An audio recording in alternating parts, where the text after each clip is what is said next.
আপনি কিভাবে বিশ্বাস করতে পারেন লামিশা হত্যার বিচার পাবে? যে দেশের মানুষ, যে দেশে ধর্ষকের বাবা মাকে আদালতে আদালতে ঘুরতে হয়, দর্শকের পক্ষে উকিল নিযুক্ত হয়, দর্শকের জন্য আবার একটা রায়কে আবার আপিল করা হয়। আসিয়ার হত্যাকারীর ফাঁসির রায় কার্যকর হয়েছে, সেই রায় আপিল বিভাগে এখন ঘুরতেছে ফাঁসি কার্যকর না হয়। তাহলে যে উকিল রায়টা আপিল করছে যে ফাঁসি কার্যকর না হোক, তাহলে কি ওর ইচ্ছা নাই, ওর ঘরে সন্তান নাই, তাহলে ও কেন করলো? আজকে 1 বছর পর্যন্ত আসিয়া হত্যা মামলার যখন ফাঁসি হয়নি, তখন রামিশা হত্যা হয়েছে।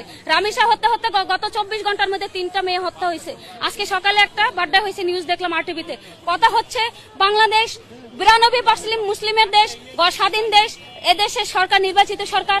12 তারিখে এই দেশে সরকার নির্বাচিত হয়েছে, সুষ্ঠু নির্বাচনের মাধ্যমে এদেশে সরকার হয়েছে। তাহলে সুষ্ঠু আইন প্রয়োগের মাধ্যমে কেন ফাঁসির রায় কার্যকর হবে না?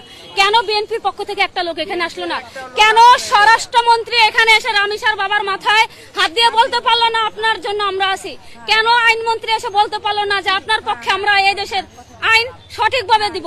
এটা স্বরাষ্ট্রমন্ত্রীর ব্যর্থতা, বিএনপির ব্যর্থতা, তারেক রহমানের ব্যর্থতা, আইনমন্ত্রীর ব্যর্থতা, বাংলাদেশের বিচার ব্যবস্থার ব্যর্থতা। যদি না হতো, বাংলাদেশের যদি সঠিক বিচার ব্যবস্থা থাকতো, এখন তো ঈদের বন্ধ না, রবিবার থেকে কোর্ট বন্ধ। আজকে পর্যন্ত ফাঁসির রায় কার্যকর করার সুযোগ আছে। শনিবার বাংলাদেশের সকল অফিস আদালত খোলা, শনিবার খোলা, রবিবার খোলা, এর মধ্যে ফাঁসির রায় কার্যকর করার কোনো ব্যাপারই না। 24 ঘন্টা সময় লাগে না। যে আসামি এজলাসে দাঁড়ায় জজের সামনে স্বীকার করে যে হ্যাঁ আমি খুন করছি, আমি ধর্ষণ করছি, তাকে কেন 10 দিনের রিমান্ডে দিতে হবে? 10 সেকেন্ডে কেন জজ বললো না যে ওকে এক্ষণ গুলি করে দেন, ওকে ক্রস ফায়ার করে দেন? ওই জায়গায় কালকে 4টার সময় এখানে রামিশার জানাজা হয়েছে। জানাজা একটা হবে কেন? জানাজা তো হবে 3টা। রামিশা কি অপরাধী ছিল? তাকে যেভাবে খুন করা হয়েছে, সোহাগকে সেভাবে খুন করা হোক, সোহাগকে সেভাবে মৃত্যুদণ্ড দেওয়া হোক। আমার কথা হচ্ছে, এদেশে প্রকাশ্যে ধর্ষণকারীকে অন্য কোথাও না, যেখানে ধর্ষণ হবে সেখানে খুন হবে, যে বাসায় ধর্ষণ হবে সে বাসার সামনে খুন হবে। এইখানে সোহাগকে আজকে ফাঁসি দেখ, অত্র এলাকার মধ্যে আর কোনো হবে না। গত সপ্তাহে আমাদের এই 2 নম্বর রোডে একটা স্বামী তার স্ত্রীকে বালিশ চাপা দিয়ে মারছে, এখনো 5 দিন হয় নাই। 5 দিনের মাথায় রামিশা খুন হয়েছে। এই 7 দিনের মধ্যে 2টা খুন। এই এলাকায় দেখছেন কোনো বিচার হয়েছে?